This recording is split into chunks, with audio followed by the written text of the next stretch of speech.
Carl, welcome to this week's edition of In the Dugout. We've got a few fans' questions this week. The first, is the club going to be doing a junior takeover day again next season?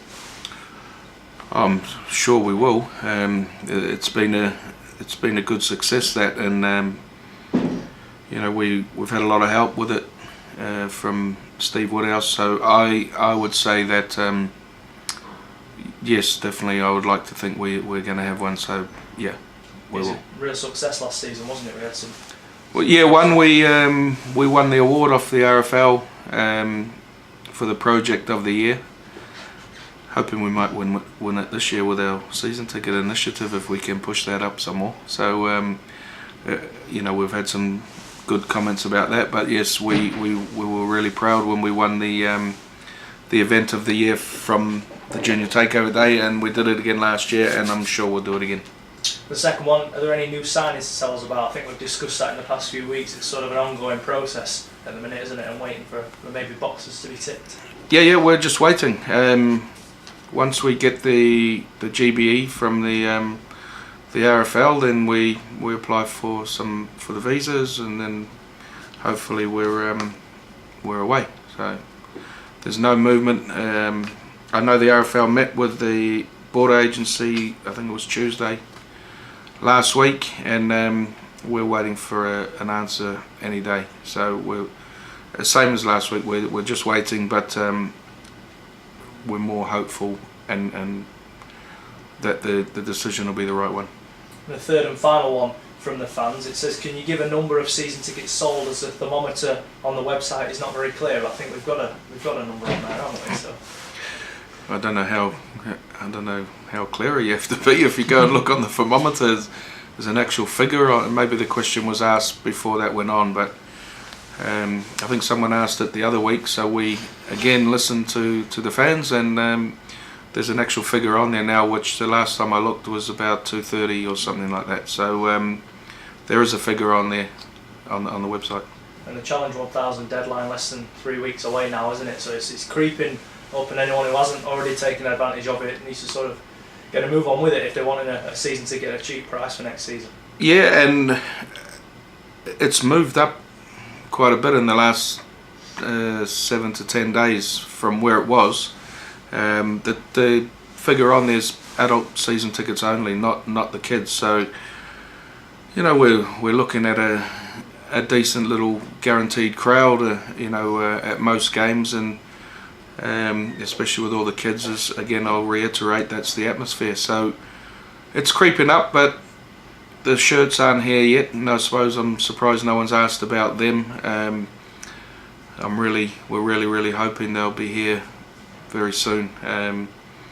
We're told they'll be here definitely before Christmas. I've no reason to doubt that. So a lot of ours may wait and come down and get the shirt and the season ticket together, but we'll keep everyone fully aware of when we hear from the kit suppliers regarding the kits coming. And the second phase season ticket prices have been announced now, and that's sort of another indication, isn't it, that if people want to get the prices at a cheaper rate, they're going to have to do it before the 25th of December. Yeah, and definitely from the 26th on, the prices will be up. So we won't revert back to the discounted price, and everyone who really wants to get the season ticket should be getting it now. And then if we can get everyone to get it, it gives us a good indication of what sort of crowds we're going to get at home, and then it'll give us an idea of what we want to put on. And like I said, the second phase of that will speak to people and what they want it to see at the home games. And the Vice President's Club, a story's gone out on the website about that earlier on today. Just explain to us a little bit about what Stuart Piper's trying to create, and in more of an active role as a club president. Yeah, well, we sat down with Stuart at the back end of the season, and he just felt that his role of president is just in name. He wanted to really get his teeth stuck into it, and he wanted to become more proactive in being the president. He's done that 10k run last week for us, and we thank him for that. And then he came up with the idea of the vice presidents. which every club has, and they have some big numbers on them, and they have vice presidents' dinners and vice presidents' days out, and so early stages was he decided, should we look at a vice president's club, which would they'd pay a premium, and then they'd sit in the director's seating, etc., etc. All that will be coming out in time, and Stuart will head that up, and then hopefully then the vice presidents can come more proactive in helping the club out, and in terms of becoming ambassadors and all that sort of stuff. So it's early stages, but it's quite exciting stuff if we can get it right. We're getting the season ticket stuff right. We're looking at vice president. So the club is trying to go to another level now, and try and do what these big clubs do. We're in a real good position, and we have a real good facility that we can accommodate that sort of stuff. So I think it's a fantastic idea by Stuart, and I was all over it. And I thought, I thought to myself, well, if I wasn't in the role I was in, I would probably take up one of those vice presidents' offers, because I just, if you really feel for the club and you're really part of it, and you think, well, I've been at the club for years, I'd love to be a vice president. You come to every game, and that's, and sit and have an influence on the club. So I think it's great. And the season launch dinner, the date and details for that were announced as well this week. Rob Burrow is going to be a guest speaker at that event, and we're hoping for a good crowd there as well. Yeah, we've already got a table or two booked from people who aren't even Donny fans. Rob's not been on the circuit long, and I suppose he's only just retired, and he's a legend, and not many people have heard his stories, and I think he'll be great. So you get to meet all the squad. Richard will have his little talk on how he thinks the friendlies have gone, and the pre-season, and then the aspirations for the season. A 2-course meal, and then Rob Burrows, who I'm really looking forward to listening to myself. So we only put this out yesterday, and I think we've done about four or five tables already.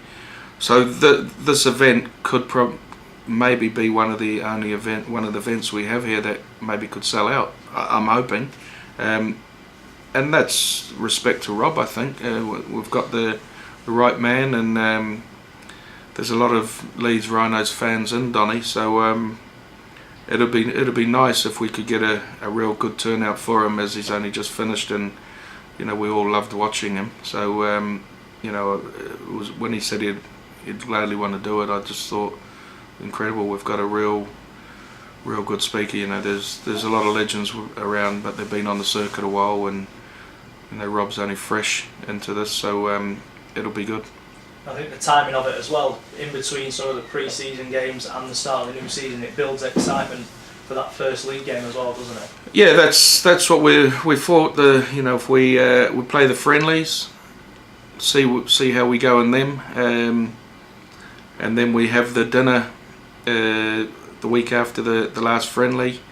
The players, Richard wanted the boys to have a week off with their families, and then we're straight into a really long league season. So we've tried to structure things really well for us and the fans. So hopefully we'll have a lot to talk about come the 2nd of February after the friendly games, and we'll probably have a bit of footage that we can show them, highlights of the friendlies, see who the new boys are, and then the boys can get to know everyone. So this year we've done it a bit different, that you book your table of 8, and you for £300, and you'll be joined by 2 of the first team players, which I know a lot of the bigger clubs, that's how they do their season launch. Sponsors are there, and if the sponsors take a table and they sponsor a player, they normally want those players to sit at their table. So just trying different things and get the players closer to the supporters and the sponsors, and everyone getting to know each other. So when we do start the season, we're all in it together. And finally, then, the World Cup came to an end last week, didn't it? Australia world champions again, were you surprised how closely England ran them? No, not really, no. But I you know, we've all talked about it. I thought England blew a chance there. I thought they could have got them. Whether they get an opportunity like that again, you know, we also will wait for the next one. But we've really put the Aussies on red alert, so they're going to now want to up their game, and they'll be a different animal come the next World Cup. So it was a shame, because they could have got them, and but Australia, you've got to give them the credit. They defended really well, and I don't know, maybe if you took a couple of the penalties that were available to them, and then it makes Aussie a little bit more nervous, because you know, they could defend quite relaxed when it's 6-0, because if they did score, they've got to kick the goal and it's only 6-all. But if it was 6-2 or 6-4, they're really nervous, and then because they know if they score, they've lost. So they had that bit of calmness, but I think some panic would have set in if it was 6-2 or 6-4 in the last 10 minutes. I think they could have got them, but we've got to be proud of them. They give everything they had, and you know, Wayne Bennett factor nearly come good for us, eh? But they did a lot better than the Kiwis anyway. Now the World Cup's over, then it's sort of a countdown to the new season, isn't it? 8 weeks, I think, till the Super League campaign gets underway, so that's already started. I think a couple of weeks longer for us to wait for the league campaign for ourselves, but it's only just over a month until the friendlies start. We won't even blink, and we'll be playing Lee. There's that much to do still off the field. The weeks are just churning out quick, and before we know it, we'll be playing. So it's you're trying to ram everything in, you know, to a short space of time, and the players are on their camp next week, which that'll be testing for them in the conditions that we've got now. So hopefully they'll all have a good time and gel and set their goals, and then before we know it, there's Christmas, and then we're playing.